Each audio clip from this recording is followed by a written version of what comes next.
लोग बहुत अच्छे होंगे। आइए आज एक नए टॉपिक में बात करते हैं। अगर हम पर्सनल लोन को डिफ़ॉल्ट कर देते हैं तो क्या हो सकता है? अगर हम 30 दिन पेमेंट नहीं करते या कुछ दिन का पेमेंट लेट होता है या 2 महीने 3 महीने तक हम पैसे जमा नहीं कर पाते तो किन-किन सिचुएशन का सामना करना पड़ सकता है? और लोन पेमेंट ना करने से क्या इम्पैक्ट होगा? सिबिल पे क्या इम्पैक्ट होगा? लीगल एक्शन किस प्रकार का प्रावधान है? और इससे समाधान कैसे होगा? आइए इस बारे में हम लोग आज बात करते हैं। नंबर 1 तो अगर आपने कहीं से भी लोन लिया हो, चाहे बैंक हो या एनबीएफसी हो या किसी ऐप से हो, आपने पर्सनल लोन ले लिया है और अब आपका वो पैसा डिफ़ॉल्ट हो चुका है या आप पैसे पे नहीं कर पाए, किसी कारणवश हो सकता है, जैसे कि आपकी जॉब चली गई हो, बिजनेस में लॉस हो गए हों या हेल्थ चैलेंज हो या आपका बॉरोवर की डेथ हो गई हो, बिजनेस में लॉस हो गए हों, किसी भी कारण से अगर यहाँ पे आपका लॉस हो चुका है तो आपको परेशान होने की ज़रूरत नहीं है। क्यों? क्योंकि आपके बहुत से अपने राइट्स हैं जिनको आपको जानना ज़रूरी है।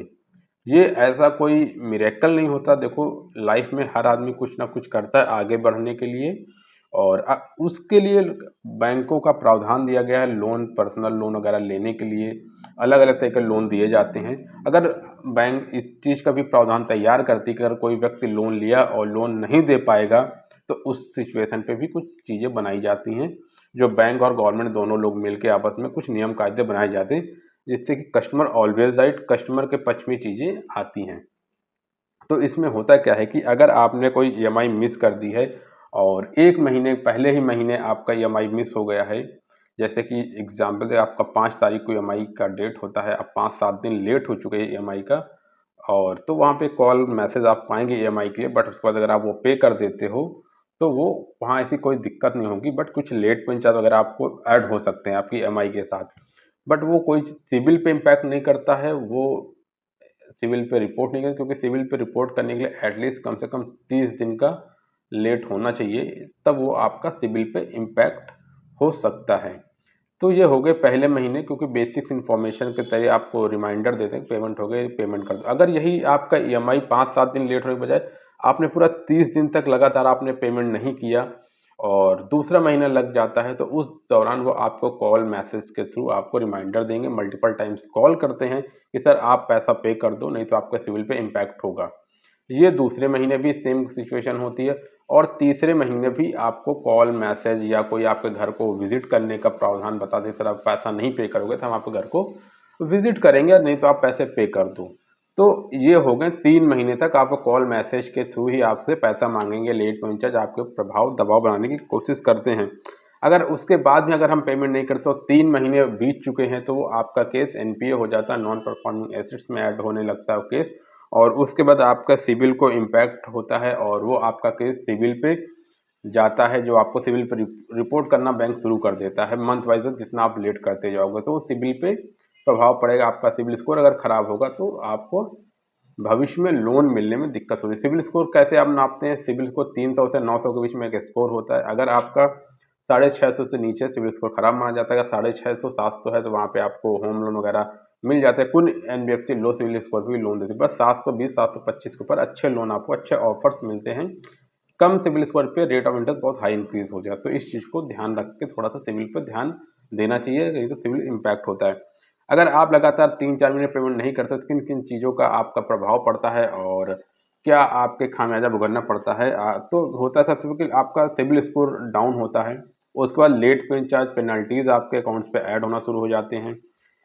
इंक्रीज इंटरेस्ट रेट होते हैं, जो कि रेट ऑफ इंटरेस्ट जो आपका होता है उस पर मल्टीपल चार्जेस और लगाना शुरू कर देते हैं। ठीक है, नोटिस भेजना शुरू कर देते हैं। अगर 3 महीने तक पेमेंट नहीं कर उसके बाद आपको नोटिस भेजते हैं जिसमें वो रिमाइंडर करते हैं, सर आप पेमेंट कर दीजिए, अगर आप पेमेंट नहीं करोगे तो आपके ऊपर लीगल एक्शन लेंगे, XYZ ऐसे रीजन लिख के वो भेजते हैं। वहीं पे अगर आपका केस 6 महीने पुराना होगा तो राइट ऑफ हो जाता है। राइट ऑफ के बाद बैंक आपको सेटलमेंट का ऑफर प्रोवाइड करना शुरू कर देते हैं कि आप सर लोन को सेटलमेंट करा लो अगर आप पैसे नहीं दे पा रहे हो। और 6 महीने तक अगर ये सारी चीज़ों के बाद नोटिस वगैरह भी अगर आपको सारी चीज़ें आ चुकी हैं फिर भी आप पेमेंट नहीं, तो एक वो जो बैंक होता है अपने डेटा को थर्ड पार्टी को बेच देते हैं। थर्ड पार्टी को डेटा बेचने का मतलब ये होता है कि कोई व्यक्ति पेमेंट नहीं दे, वो व्यक्ति को एजेंसी को वो केस दे देते हैं और जहाँ पे बोलते हैं कि आपको इस वक्त से कलेक्ट करके आना, वो फिर एजेंसी वाले क्या करते हैं, किसी प्रकार से उस पैसे को कलेक्ट करने का प्रयास करते हैं। क्यों? क्योंकि एजेंसियों का जो कमीशन होता है बहुत मोटा होता है, 35 से 40 से 50% तक का कमीशन होता है।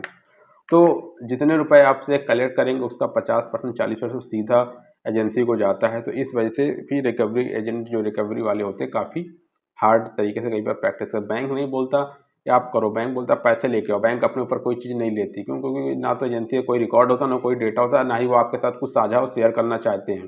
तो ना तो आप कभी कंप्लेन कर पाओगे, ना तो कुछ आप कर पाते हो। अक्सर क्या आपने आरबीआई को देखा होगा, अभी पिछले दिनों आरबीआई ने एक प्रेस कॉन्फ्रेंस किया था कि लोग गलत तरीके से हार प्रैक्टिस कर रहे हैं, गलत तरीके से कलेक्शन कर रहे हैं, लोगों को हरेसमेंट कर रहे हैं। तो उन्हें बैड प्रैक्टिस को क्लोज करके राइट मैनर्स में कलेक्शन करें। बट ये सारी चीज़ें कह तो दी जाती हैं, बट कितने तरीके से चीज़ें फॉलो हो रही हैं वो लोग जानते हैं, जिनका लोन डिफ़ॉल्ट होता है या जो रिकवरी एजेंसीज़ हैं, बैंक है, उनको सबको इंटरनल पता है किस प्रकार की एक्टिविटी और प्रोसेस और प्रैक्टिस को फॉलो किया जाता है।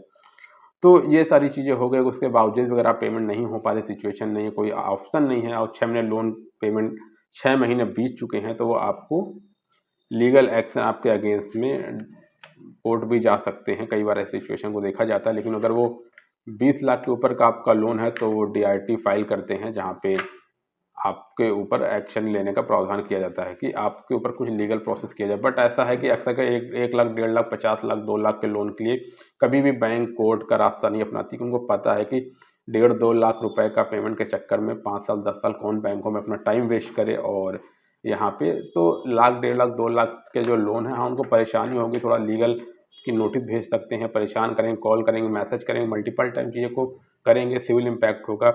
और उसके बाद भी अगर पैसा 6-7 महीने तक बैंक को अगर लगता है कि पैसा नहीं पे हो रहा है, नहीं मिलने वाला, 6-7 महीने हो चुके हैं, तो फिर बैंक कोशिश करता है कि इस केस को सेटलमेंट ही करा लो। फिर वो बैंक आपको सेटलमेंट के ऑफर देते हैं और सेटलमेंट के जो ऑफर आपको देंगे, उस सेटलमेंट ऑफर को आपको अगर पसंद आता है, आपके हिसाब से अगर सेटलमेंट है, आपके पॉकेट को आप कहीं से अरेंज कर सकते हो, तो फिर वो सेटलमेंट आपको करा लेना चाहिए और जिससे वो लोन को क्लोज कर दीजिए। हाँ, हालांकि आप सेटलमेंट को भी ईएमआई पे कर सकते हो, सेटलमेंट को ईएमआई का ऑप्शन ले सकते हो। अगर आपका 1 लाख का लोन है, आपका सेटलमेंट 30,000 का बना है, तो आप 30,000 रुपये भी आप 6 टुकड़ों में दे सकते हो, 5-5 हज़ार करके, और उसको आप सेटलमेंट करा सकते हो। बट सेटलमेंट कराने से सेटलमेंट लेटर लेना ना भूलें, सेटलमेंट को कंडीशन के हिसाब से टर्म एंड कंडीशन की पढ़ ले, और सेटलमेंट तभी लें जब आपके पास पैसे का बंदोबस्त हो।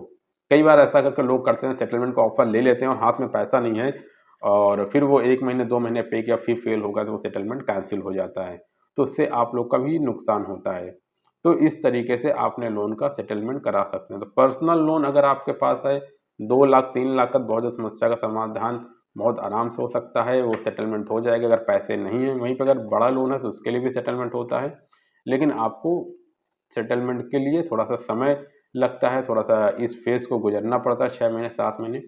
और अगर ये 6-7 महीने आप टाइम बिता के वो सेटलमेंट आपको ऑफर देंगे, एक अच्छा अगर आपको ऑफर मिला तो आप लोन को सेटल करा लीजिए। लेकिन हाँ, हालांकि आपका सिविल स्कोर इम्पैक्ट होता है बहुत ज़्यादा, और फ्यूचर में लोन मिलने में दिक्कत हो सकती है।